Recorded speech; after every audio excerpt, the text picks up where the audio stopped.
You can either defend the billions in questionable claims, Congressman, or you can change the subject. But you can't do both, Andy Biggs said evenly. And in that moment, the temperature in the room shifted from routine oversight to something far more revealing. Now I know what some of you are already thinking. Why start with a direct strike like that? Why lead with criticism instead of context? And the answer is simple. Because that line captures the entire strategic divide between Andy Biggs and Jamie Raskin in a single sentence. Stay with me through this breakdown, because once you see how this exchange unfolded, you'll understand that what looked like a simple partisan clash was actually a calculated battle over narrative control and political framing. What unfolded in that hearing room was not just another viral Capitol Hill moment designed for cable news loops and fundraising emails. It was a collision between two fundamentally different political instincts about accountability and power.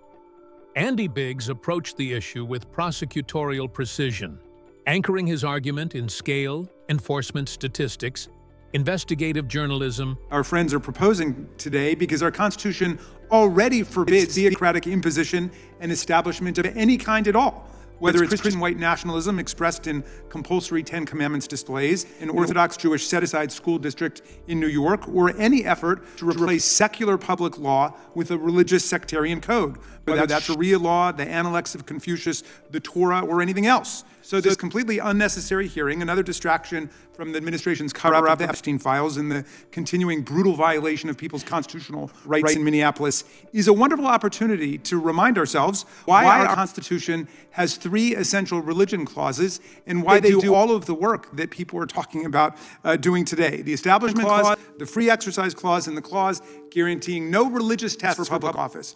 If you take time to study them, they will dispel all the anxieties stirred up by legislation and agitation like this. Anything legitimate that our colleagues want to say about preventing the imposition of Sharia law in America is already accomplished by the Establishment Clause. So everybody can rest easy with Thomas Jefferson's wall of separation between church and state that he identified in his famous letter to the Danbury Baptists. Let's say someone proposes that all public schools and government offices should post the core principles of Sharia law, which I don't know what they are exactly, and I looked online and there were like 4 or 5 different versions, but let's take one which said protecting religion, life, family, intellect, property, and wealth. Another one said protecting honesty, trustworthiness, mercy, humility, moderation, and honoring promises. But whatever it is, if somebody said we want to put Muslim Sharia law up in all the schools and all the government buildings, we would know very quickly how to deal with that because we're not writing on a blank slate. In fact, we're in something of a furor over the laws compelling the posting of the Ten Commandments right now that was recently passed in Louisiana and Texas, but the Supreme Court already struck down such Ten Commandment laws in 1980, more than 45 years ago, in a case called Stone versus Graham, as a plain violation of the Establishment Clause, which forbids governmental endorsement of any religious text or any religious doctrine. We don't even have one agreed upon version of the Ten Commandments. There's a Catholic version, there's a Lutheran version, there's an Episcopalian version, many others you can find online. Which one would the government even endorse? Well, we've got members of this body who vehemently denounce Sharia law, but also agree with Louisiana and Texas that we should be posting. Participating in a criminal conspiracy with ISIS. That conspiracy contributed to the deaths of U.S. service members fighting in Syria during Operation Inherent Resolve. As part of the plea agreement, Lafarge was required to pay more than $775 million to DOJ's Asset Forfeiture Fund. In February 2025, my colleagues and I sent you a letter urging the department to review the petitions for remission submitted by the families of those fallen service members, including several of my constituents. The previous administration ignored these victims and our requests and left their petitions unresolved. My question for you on this particular issue is if you're willing to work to ensure families that their petitions will be removed or reviewed and elected to resolution. Congressman, we are aware. And now let's go to something that is also pressing that I've been working on for years, and this is the FISA Section 702 and Arctic Frost. In January 2025, we testified before the U.S. Senate, agreeing with Senator Lee that, quote, any time an American citizen's private communications are intercepted or stored, whether through incidental collection or otherwise, those communications should not be searched without some showing of probable cause, close quote. You still hold that view today, I assume. And the moral weight of taxpayer money allegedly lost through systemic fraud. Jamie Raskin responded not by denying the existence of fraud, but by reframing it as part of a broader national problem, emphasizing that corruption investigations span multiple states and political jurisdictions rather than belonging to a single geography. Right away, the contrast was unmistakable.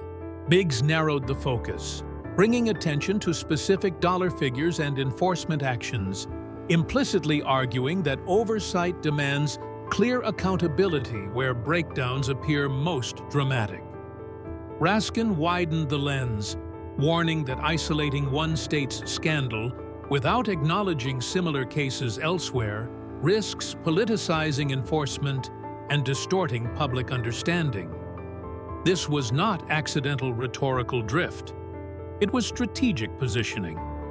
Biggs understands that voters react strongly to specificity, to the shock of large numbers, to the imagery of programs meant for vulnerable citizens allegedly being exploited, to the sense that someone must answer plainly for failures.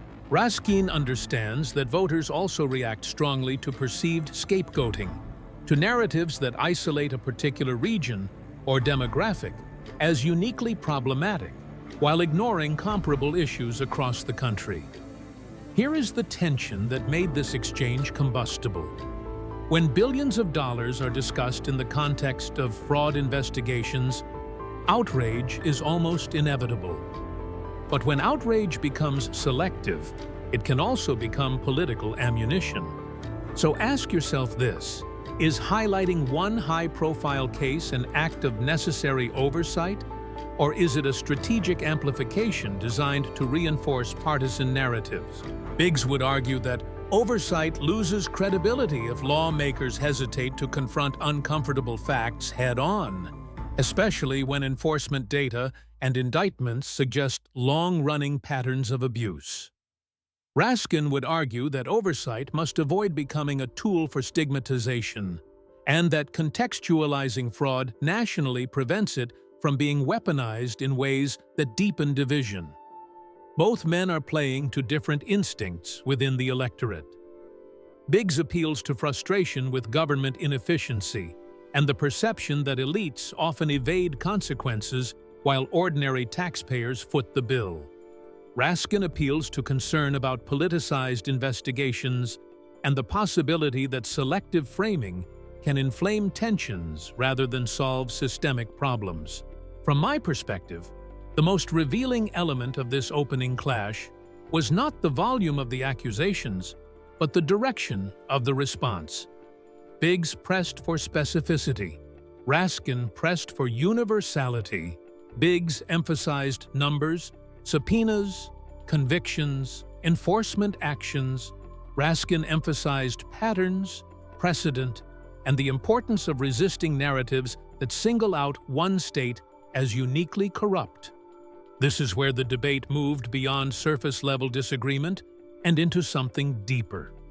It became a contest over who gets to define the story. Is the story about the magnitude of alleged fraud in Minnesota programs, or is it about the politicization of fraud enforcement across party lines? Is the public being informed or being steered? And perhaps the most important question of all: when lawmakers clash over fraud, are they truly debating solutions, or are they competing to frame the moral high ground? As the exchange continued, you could sense that neither Andy Biggs nor Jamie Raskin was likely to concede narrative territory. Each understands that in modern political media, perception can matter as much as policy. The numbers matter. The context matters. But the framing, that is where elections are shaped. If you care about how oversight hearings evolve into political battlegrounds and how narrative strategy influences what the public ultimately believes, stay with this analysis.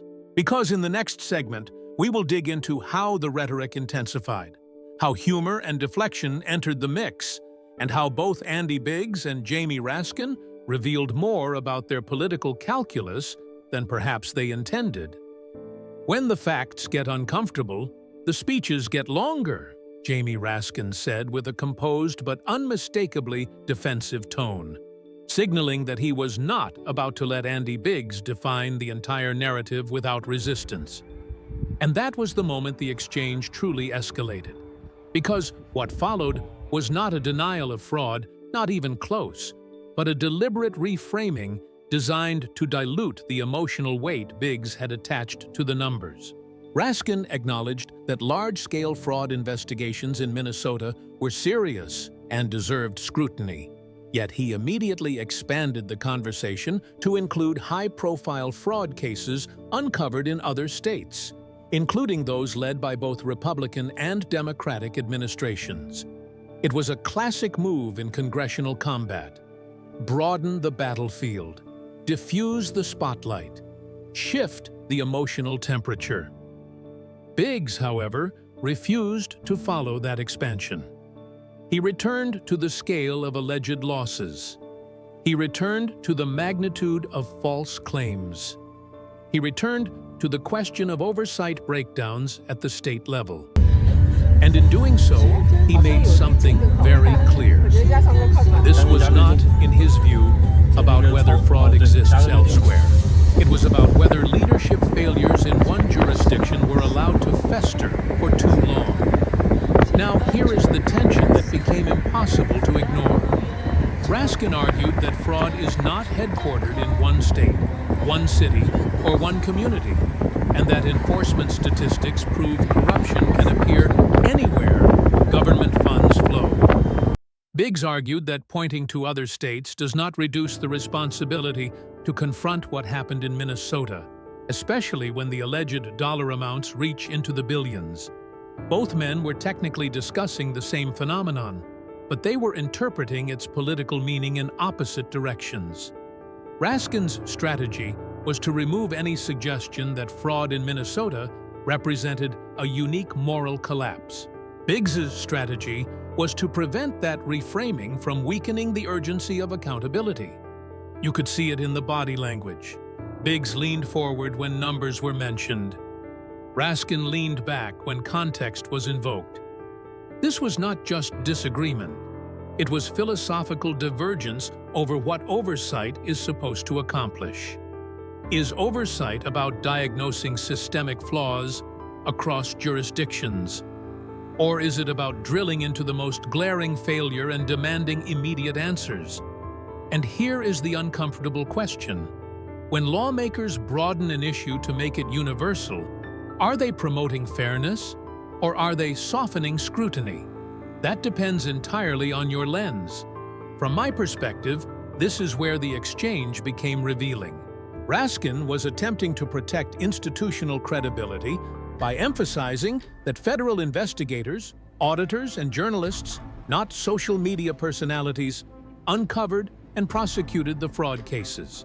Biggs was attempting to protect taxpayer credibility by emphasizing that the scale of alleged losses required more than abstract reassurances about nationwide enforcement. Raskin also introduced a cautionary note about politicization. He warned against using fraud cases as a pretext to intimidate specific communities or create broad suspicions about ethnic or demographic groups. Biggs, meanwhile, focused squarely on administrative accountability, arguing that taxpayers do not fund programs based on identity, but based on trust that funds will be used appropriately. And here is where it got sharper. Raskin suggested that weaponizing isolated cases for partisan messaging undermines the legitimacy of oversight itself. Biggs suggested that minimizing scale under the banner of context undermines the seriousness of enforcement. Neither man yielded. Both doubled down. And that is what made this segment powerful. Because underneath the rhetorical maneuvers was a deeper fight over public perception. If voters walk away believing fraud is a universal problem being addressed through institutional channels, Raskin's framing prevails. If voters walk away believing Minnesota represents a dramatic case of oversight failure demanding concentrated scrutiny, Biggs's framing prevails. So ask yourself this. When billions of dollars are discussed in a hearing, does your instinct lean toward systemic explanation or toward targeted accountability?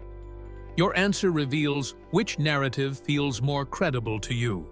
As the exchange intensified, the conversation began to edge toward enforcement statistics, indictments, and investigative actions, the kind of details that either anchor credibility or raise more questions, depending on how they are presented. And that is exactly where the next phase of this clash heads.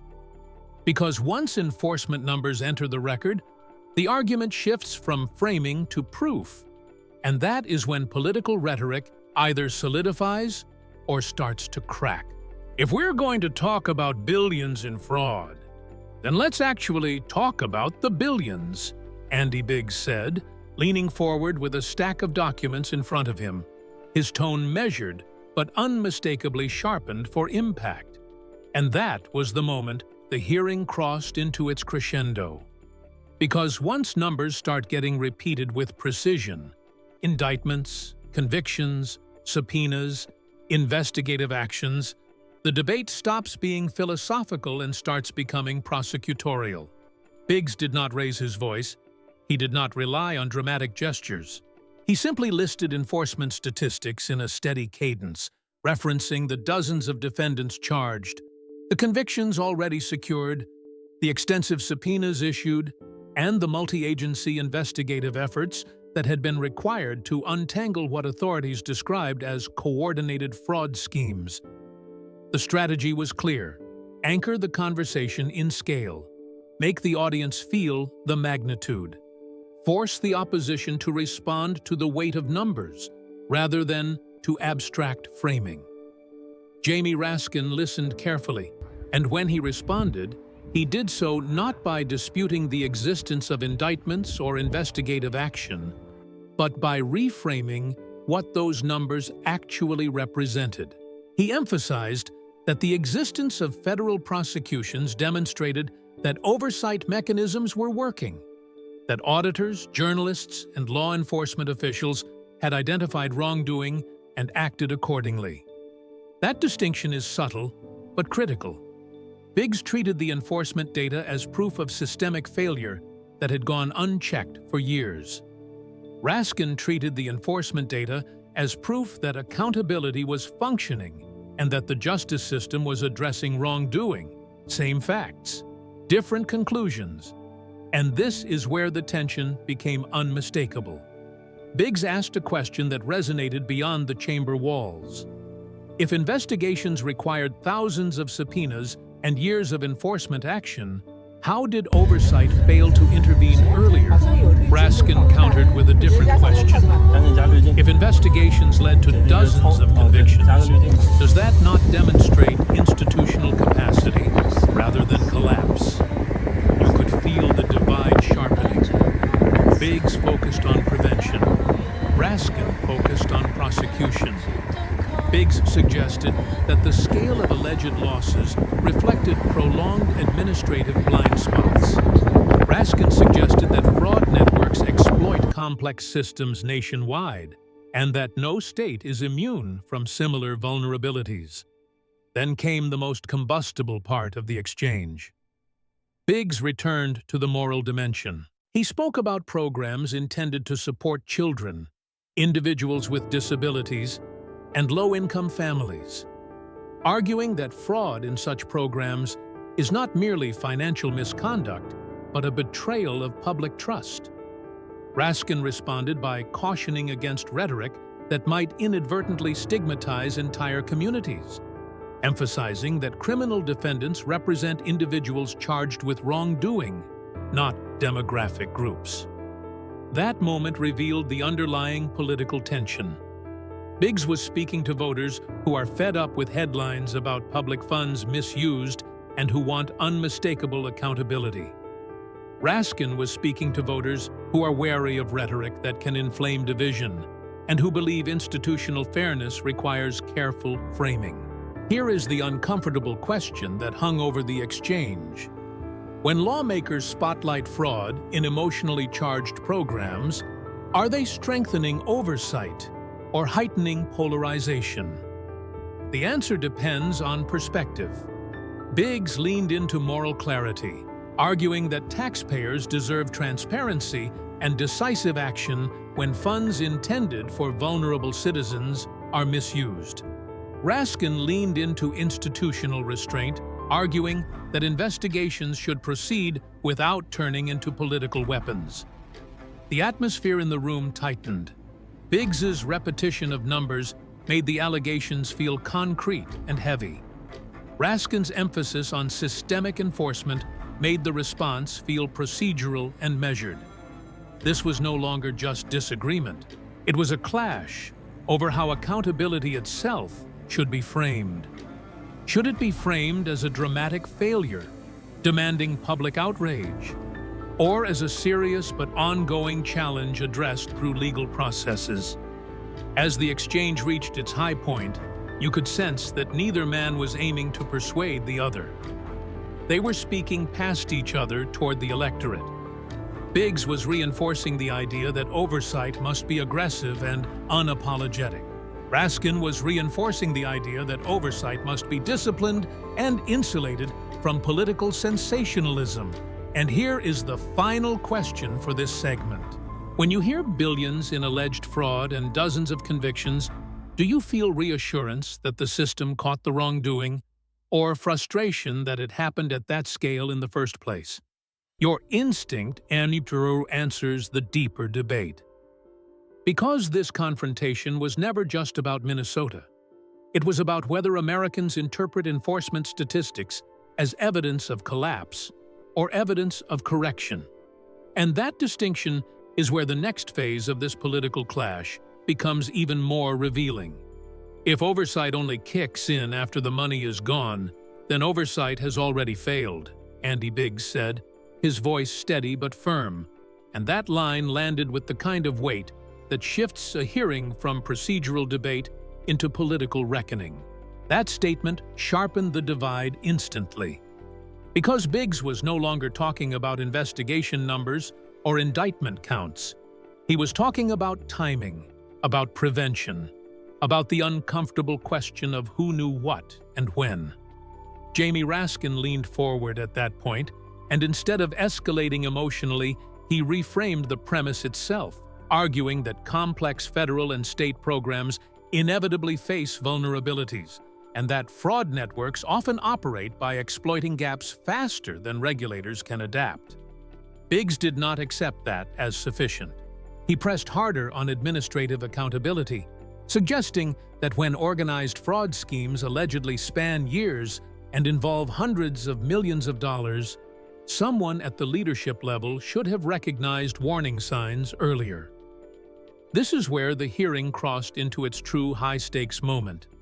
Because the debate was no longer about whether fraud occurred, it was about whether systemic negligence allowed it to expand.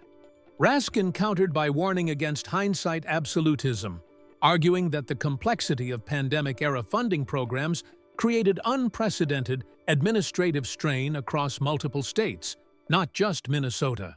He implied that it is easy to reconstruct red flags in retrospect, but far more difficult to detect coordinated schemes in real time while emergency funds are being distributed rapidly.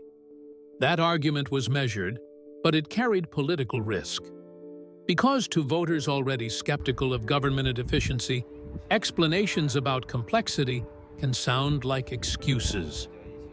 Biggs understood that instinctively.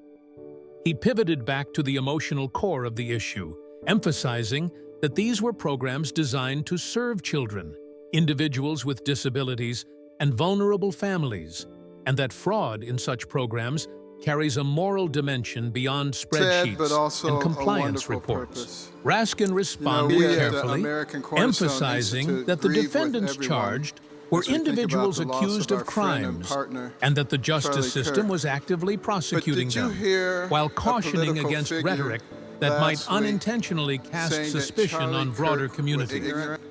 And here, the tension became palpable. Biggs was drawing a straight line between alleged fraud and administrative responsibility. Raskin was drawing a boundary between criminal accountability and collective blame. Both were playing to deeply held instincts within their political coalitions. Biggs spoke to frustration and the merging desire with the for older decisive people like corrective me, action. and moving in the Raskin same spoke to direction, caution and the need to understanding prevent that our politicized nation was overreach. founded upon the Then kind of came the principles subtle but that powerful allowed moment us to that rise elevated from the nothing exchange. to the pinnacle Biggs of the asked world whether in intensified record federal time. enforcement That was no only accident. occurred That was after because media of what we believed, exposure including our and public Judeo-Christian pressure beliefs, accelerated that scrutiny. our rights Raskin come rejected from the our implication Creator that and not from enforcement was government. reactive rather than proactive, Skousen, pointing to who the wrote a book thousands of called subpoenas The and Naked coordinated federal Communist. actions as evidence of sustained institutional response. That exchange was less about the specific timeline and more about narrative ownership. Was the system dragged into action? Or was the system steadily doing its job? From my perspective, this was the crescendo because it exposed the philosophical split in its clearest form. Biggs believes oversight must be aggressive, visible, and unapologetically confrontational when public funds are misused. Raskin believes oversight must be thorough, procedural, and insulated from rhetorical escalation. And here is the question that defines this moment. When government failures are alleged at massive scale, does public outrage strengthen accountability, or does it distort it? Biggs appears to believe outrage is a necessary catalyst. Raskin appears to believe outrage must be tempered to preserve fairness and due process. Neither position is inherently irrational, but they lead to very different political climates. As the exchange wound down, the emotional temperature remained high, even though neither man shouted.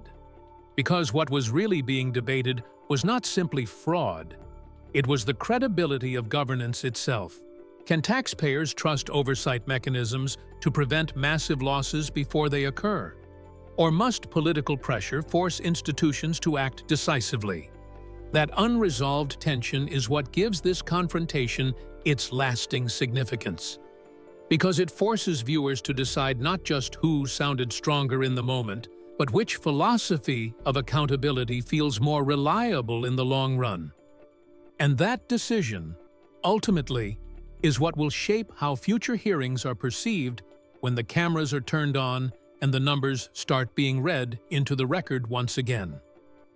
What we cannot do is turn oversight into a political weapon, Jamie Raskin said firmly, and that line marked a deliberate attempt to pull the conversation back from escalation and into principle. But by that point, the atmosphere had already shifted. Because the debate was no longer about the existence of fraud, nor about the scale of enforcement actions, but about motive. Biggs had steadily built a case that oversight failures reflected more than administrative complexity, suggesting that political leadership bears responsibility when warning signs go unaddressed for extended periods. Raskin, however, pivoted to the risk of selective amplification, warning that spotlighting one jurisdiction repeatedly while similar cases unfold elsewhere can distort public trust and inflame unnecessary division.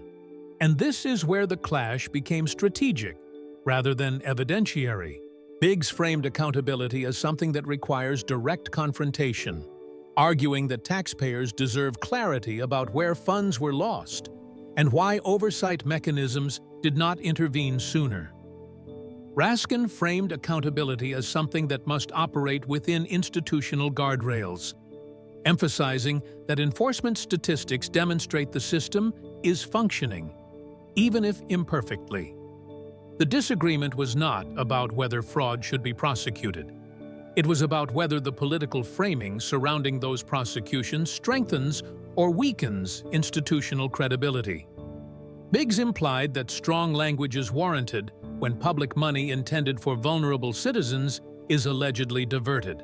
Raskin implied that strong language must be carefully calibrated to avoid stigmatizing communities or turning investigations into partisan narratives.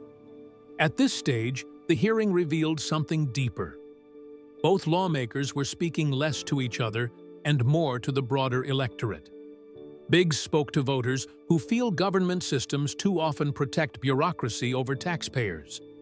Raskin spoke to voters who fear that aggressive rhetoric can morph into collective suspicion and politicized enforcement. Here is the question that lingered in the chamber. When elected officials emphasize the scale of alleged wrongdoing, are they strengthening deterrence or escalating distrust? Biggs appears to believe deterrence requires visibility and firmness.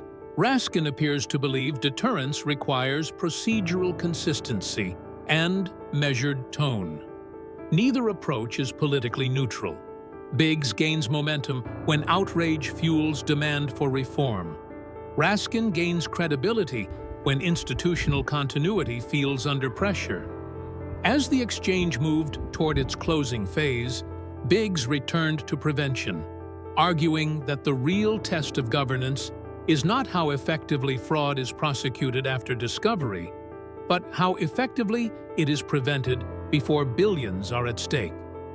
Raskin countered that prevention depends on complex systems of auditing, interagency coordination, and legislative funding, and that oversimplifying those processes risks undermining public understanding. That response was technical, almost procedural, but the political undercurrent remained powerful.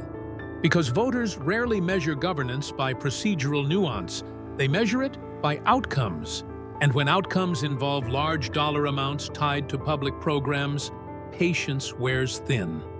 From my perspective, this phase of the debate revealed the psychological divide at the heart of modern oversight politics. Biggs believes transparency and confrontation are catalysts for reform. Raskin believes institutional integrity and restraint are safeguards against overcorrection. And here is the uncomfortable question that now hangs over the entire exchange. If oversight becomes too aggressive, does it risk politicization? If oversight becomes too cautious, does it risk complacency? The answer depends entirely on which failure you fear more: failure of enforcement or failure of fairness. As the hearing approached its final moments, neither man surrendered rhetorical ground. Biggs maintained that taxpayers deserve answers delivered without dilution. Raskin maintained that answers must be delivered without distortion, and that unresolved tension set the stage for a conclusion that would not settle the debate, but would instead clarify what it ultimately represents. Because this was never just about Minnesota, it was about how America chooses to interpret accountability in an era of deep political polarization. As the gavel finally brought the exchange toward its conclusion, what lingered was not a clear winner, but a sharpened contrast between two philosophies of governance that are unlikely to converge anytime soon. Andy Biggs closed with a return to fundamentals, emphasizing that public trust is the currency of democracy, and that when taxpayers see headlines involving billions in alleged fraudulent claims, they expect unmistakable accountability rather than layered explanations. Jamie Raskin responded with equal conviction, reiterating that accountability must operate within constitutional guardrails and that preserving institutional fairness is just as important as pursuing aggressive enforcement. Neither retreated, neither softened. But what became unmistakable was that the argument had evolved beyond Minnesota, beyond enforcement statistics, beyond even the specific programs discussed in the hearing. It had become a referendum on how Americans interpret oversight itself. Biggs represents a strain of thought that believes sunlight must be harsh and direct, that political leaders should confront alleged failures with blunt clarity, and that outrage can serve as a catalyst for reform when institutions appear slow to act. Raskin represents a strain of thought that believes oversight must be insulated from theatrical escalation, that the justice system functions through process rather than spectacle, and that broad framing prevents investigations from morphing into partisan narratives. The divide is not simply partisan, it is philosophical. Biggs speaks to citizens who fear bureaucratic inertia more than rhetorical excess. Raskin speaks to citizens who fear rhetorical excess more than bureaucratic inertia. Both are tapping into real anxieties. One anxiety centers on waste, inefficiency, and the perception that government agencies too often respond only after public pressure mounts. The other anxiety centers on politicization, stigmatization, and the risk that enforcement narratives can unintentionally deepen divisions rather than repair trust. Here is the final question that this confrontation forces us to confront. In a democracy defined by checks and balances, should accountability feel urgent and confrontational, or measured and procedural? If it feels too urgent, some worry that it becomes political theater. If it feels too measured, others worry that it becomes complacency. That tension is not new, but it is magnified in an era where every hearing is clipped, shared, and interpreted through partisan filters within minutes. From my perspective, what made this exchange significant was not the rhetorical sharpness, but the clarity of the philosophical divide. Biggs framed oversight as a moral obligation to taxpayers that demands visible firmness. Raskin framed oversight as a constitutional obligation that demands disciplined restraint. Both claim to defend accountability. They simply define its tone differently. As viewers, we are left with a choice about which tone feels more trustworthy. Do we place greater confidence in leaders who confront alleged failures with blunt intensity, or in leaders who caution against overcorrection and emphasize institutional continuity? That choice will not be resolved by a single hearing.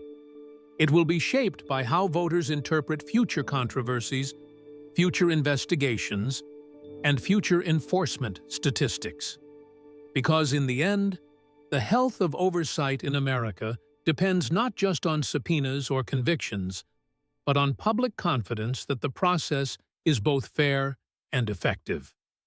Andy Biggs and Jamie Raskin did not settle that debate. They illuminated it. And whether you leaned toward one argument or the other, the deeper takeaway is clear. Accountability is not only about what is uncovered, it is about how it is framed, how it is pursued, and how it is understood by the people whose trust it is meant to restore. If you found this breakdown valuable, continue examining these exchanges with a critical eye, question narratives from all sides, and stay engaged in conversations about how oversight should function in a polarized political climate. Because democracy does not thrive on silence. It thrives on informed scrutiny.